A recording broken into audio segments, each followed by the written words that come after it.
வணக்கம். உங்க வீட்டுக்கு ஒரு ஜாக்பாட் அடிச்சிருக்குன்னு திடீர்னு ஒரு நியூஸ் வந்தா எப்படி இருக்கும்?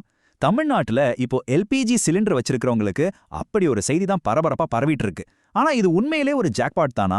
இல்ல இதுக்கு பின்னாடி வேற ஏதாச்சும் கதை இருக்கா? வாங்க இத பத்தி முழுசா அலசி ஆராயலாம். செய்தி இப்படிதான் ஆரம்பிச்சது. கேஸ் சிலிண்டர் உள்ள அனைத்து குடும்பங்களுக்கும் ஒரு மிகப்பெரிய ஜாக்பாட். அடேங்கப்பா, இந்த ஒரு வரி தான் வாட்ஸ்ஆப்ல ஃபேஸ்புக்லன்னு எல்லா இடத்துலயும் தீயா பரவுச்சு. இதை கேட்டதும் அப்படியா நமக்கு என்ன கிடைக்க போகுதுன்னு ஒரு சின்ன ஆர்வம் எல்லாருக்கும் வந்திருக்கும் இல்லையா? ஆனா நிஜமாவே நமக்கு இலவச சிலிண்டர் எல்லாம் கிடைக்க போகுதா? இந்த ஜாக்பாட் கதை உண்மையா இல்ல வழக்கம் போல இதுவும் ஒரு வதந்தியா? இதுக்கு பின்னாடி இருக்கிற உண்மையான காரணங்களை தான் நாம இப்போ தோண்டி எடுக்க போறோம். சரி வாங்க, முதல்ல இந்த ஜாக்பாட் அப்படிங்கிற வார்த்தைக்கு பின்னால ஒளிஞ்சிட்டு இருக்கிற உண்மை என்னன்னு பார்த்துடலாம். முதல்ல ஒரு விஷயத்த தெளிவா புரிஞ்சுக்கணும். இந்த ஜாக்பாட்டுங்கிறது ஒரு பரிசு இல்ல, அது ஒரு பெரிய பிரச்சனைக்கான ஒரு தீர்வு. ஆமா, தமிழ்நாட்டுல ஒரு பெரிய தட்டுப்பாடு நிலவிட்டு இருக்கு. அந்த பிரச்சனையை சமாளிக்க அரசாங்கம் கொண்டு வந்த ஒரு திட்டத்தை தான் இப்படி ஜாக்பாட்னு சொல்றாங்க. அப்போ அப்படி என்னதான் பிரச்சனை? இந்த மொத்த அறிவிப்புக்கும் அடிப்படையா இருக்கிறதே நாம எல்லாரும் இப்ப சந்திச்சிட்டு இருக்கிற ஒரு கடுமையான எல்பிஜி தட்டுப்பாடு தான். அது ஏன் வந்துச்சுன்னு முதல்ல பார்க்கலாம். இது ஒரு செயின் ரியாக்ஷன் மாறிங்க. எங்கேயோ உலக அரசியல்ல ஆரம்பிச்சு நம்ம வீட்டு கிச்சன் வரைக்கும் வந்து நிக்குது.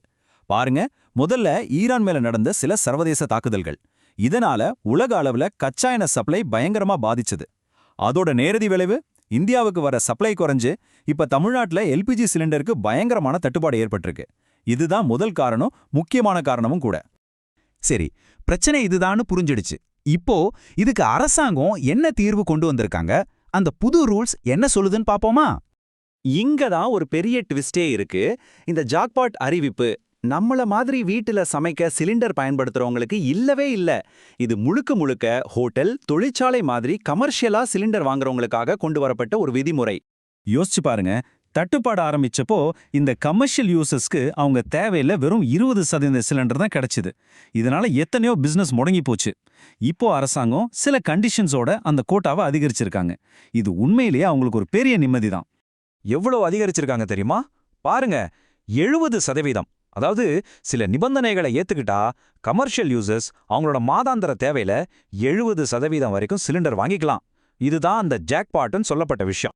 ஓகே, அப்போ இந்த 70% கோட்டாவை பெற அந்த கமர்ஷியல் நிறுவனங்கள் என்னெல்லாம் செய்யணும்? அதுக்கான வழிமுறைகள் என்னன்னு பார்க்கலாம்.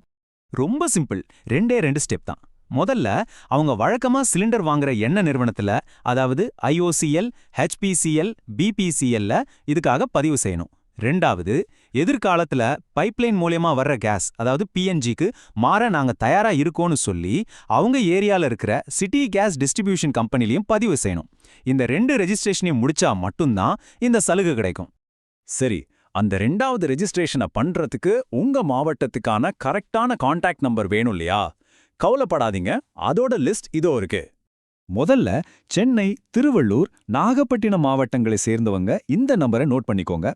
அடுத்ததா காஞ்சிபுரம், செங்கல்பட்டு, ராமநாதபுரம், வேலூர், ராணிப்பேட்டை, திருப்பத்தூர் மாவட்டங்கள். உங்களுக்கான எண் இது. அதே மாதிரி திருப்பூர், கடலூர், மயிலாடுதுறை பகுதிக்கான எண்ணும் இங்க இருக்கு. அடுத்து கோயம்புத்தூர், சேலம், தர்மபுரியிலிருந்து கன்னியாகுமரி, தூத்துக்குடி, திருநெல்வேலி வரைக்குமான மாவட்டங்களுக்கு இந்த நம்பர் தான். அதே போல திருவண்ணாமலை, விழுப்புரம், தஞ்சாவூர், திண்டுக்கல், கரூர் மாதிரி சென்ட்ரல் டிஸ்ட்ரிக்ட்ஸ்ல இருக்கிறவங்க இந்த எண்ணை கான்டாக்ட் பண்ணி ரெஜிஸ்டர் பண்ணிக்கலாம். கடைசியா திருச்சிராப்பள்ளி, நாமக்கல் மாவட்டங்களுக்கான தொடர்பு எண் இது. கூடவே நீலகிரி மற்றும் ஈரோடு மாவட்டங்களுக்கான எண்ணும் கொடுத்துருக்கோம். ஸோ உங்க மாவட்டத்துக்கான எண்ணை சரியா பார்த்து இந்த ரெஜிஸ்ட்ரேஷனை முடிச்சிடுங்க. அப்போ இந்த முழு விஷயத்தையும் ஒரு தடவை வேகமா பார்த்துடலாமா? 1, இந்த ஜாக்பாட் வீட்டு உபயோகத்துக்கு இல்ல, முழுக்க முழுக்க கமர்ஷியல் யூசர்ஸ்க்கு மட்டும்தான், அதுவும் 70% கோட்டா. 2, இது ஒரு இலவச திட்டம் கிடையாது, உலக அளவுல ஏற்பட்ட தட்டுப்பாட்டை சமாளிக்க எடுத்த ஒரு நடவடிக்கை. 3, இந்த சலுகையை பெறணும்னா அந்த 2 ஸ்டெப் ரெஜிஸ்ட்ரேஷனை கண்டிப்பா செஞ்சாகணும். இவ்வளவுதான் விஷயம். ஓகே, இப்போ இந்த புது ரூல்ஸ் மூலமா கமர்ஷியல் யூசர்ஸ்க்கு ஒரு தற்காலிக தீர்வு கிடைச்சிருக்கு. ஆனா இந்த நடவடிக்கைகள் தமிழ்நாட்டுல இருக்கிற ஒட்டுமொத்த எல்பிஜி தட்டுப்பாட்டையும் சரி செய்யுமா? இது உண்மையிலே போதுமானதா இருக்குமா? இதுதான் இப்ப நம்ம முன்னாடி இருக்கிற ஒரு பெரிய கேள்வி. இத பத்தி நீங்க என்ன நினைக்கிறீங்க?